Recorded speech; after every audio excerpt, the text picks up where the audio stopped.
Do you want to find some inner peace? Today we are exploring Viktor Frankl, Man's Search for Meaning. Hello, I am Juan Navarro. This is Advanced Quality Programs, and I invite you to explore the quality philosophies and concepts to apply them to our everyday life.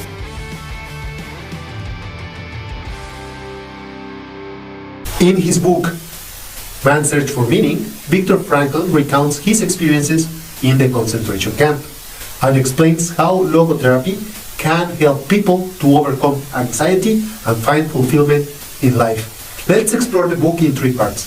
The first part is the psychological journey of a concentration camp prisoner.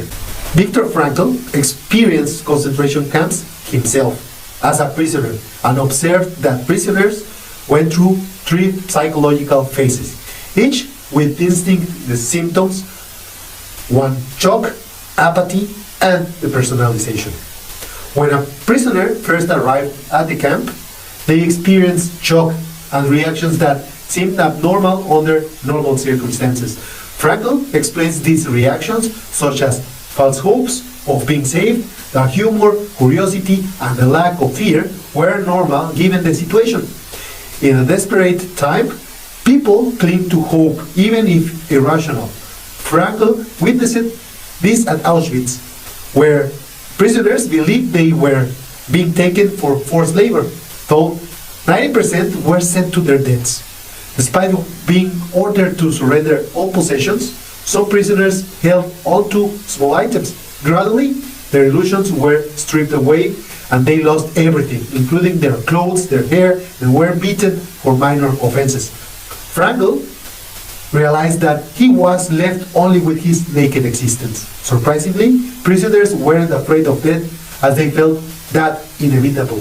They coped with dark humor and detached curiosity, often marveling at their physical and psychological endurance despite these harsh conditions.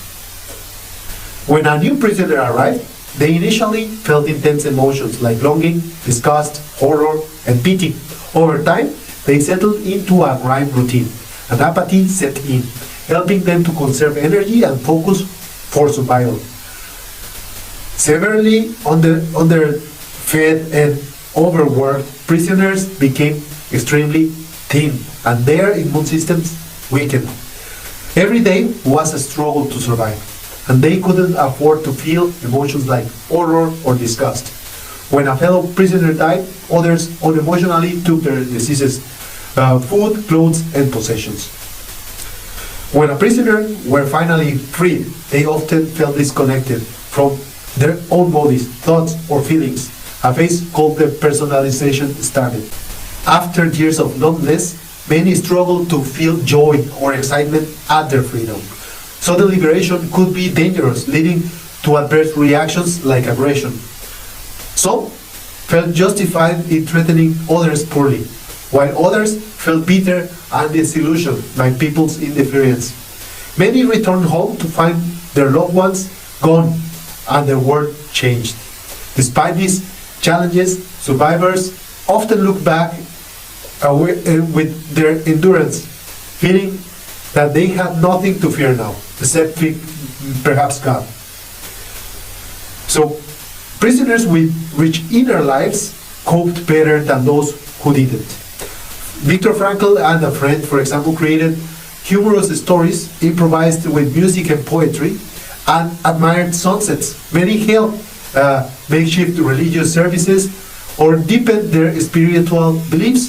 Frankl realized the power of love, conversing with his wife in his mind to ease his suffering. Imagination then became a means to escape, with prisoners discussing future goals which were key for psychological resilience. Despite harsh conditions, those with a goal endured.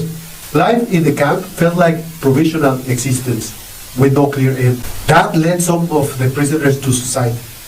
However, prisoners could choose to retain their dignity, share what little they had, and show kindness. Frankl volunteered for medical duties during typhus outbreaks, for example, choosing to stay with his patients rather than escaping, finding always peace in his actions.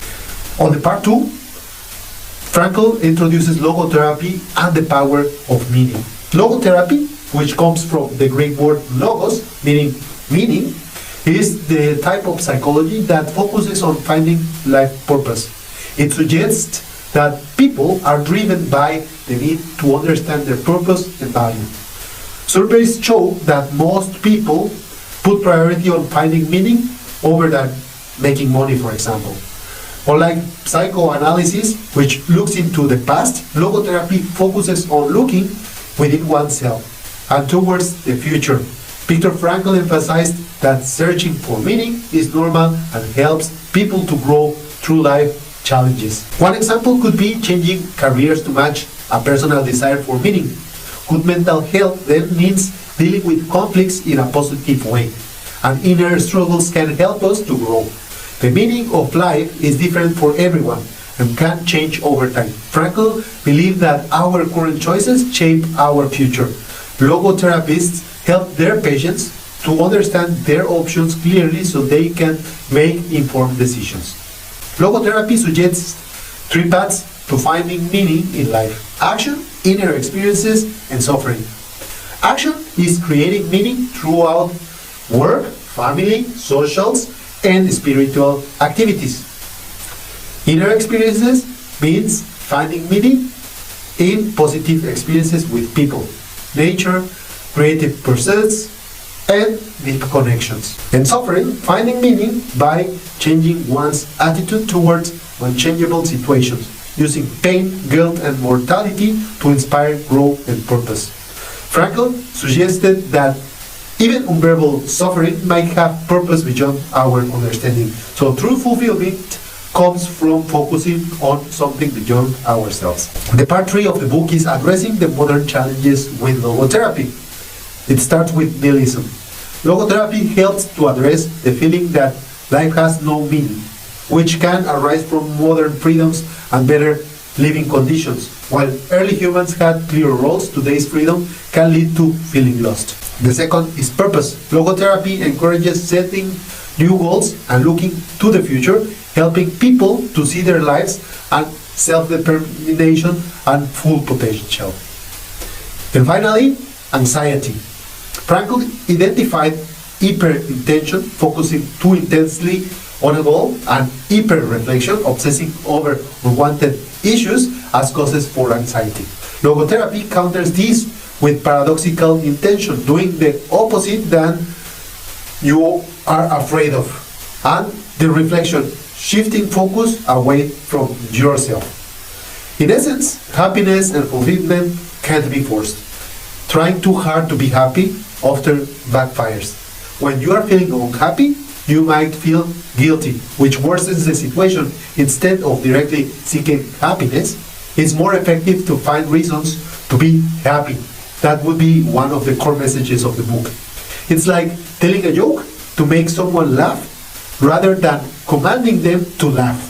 Similarly, by finding meaning in your life, you naturally bring hope, motivation, and fulfillment into it. In Man's Search for Meaning, Viktor Frankl shares his profound psychological insights and introduces logotherapy, a system he developed to alleviate anxiety and help people to find meaning in their lives. This compelling work blends very intense narratives from Frankl experiences in a concentration camp, with a comprehensive overview of logotherapy and its practical application. And what about the quality philosophies? Through insightful stories, examples, and reflections, Viktor Frankl illustrates the profound impact that purpose has on human beings, actually in the human well-being. Purpose gives meaning to all that we do and is fundamental part of any quality system or any philosophy, period. Without purpose, there cannot be quality in a system, there cannot be philosophy, and there cannot be anything to be done in the first place.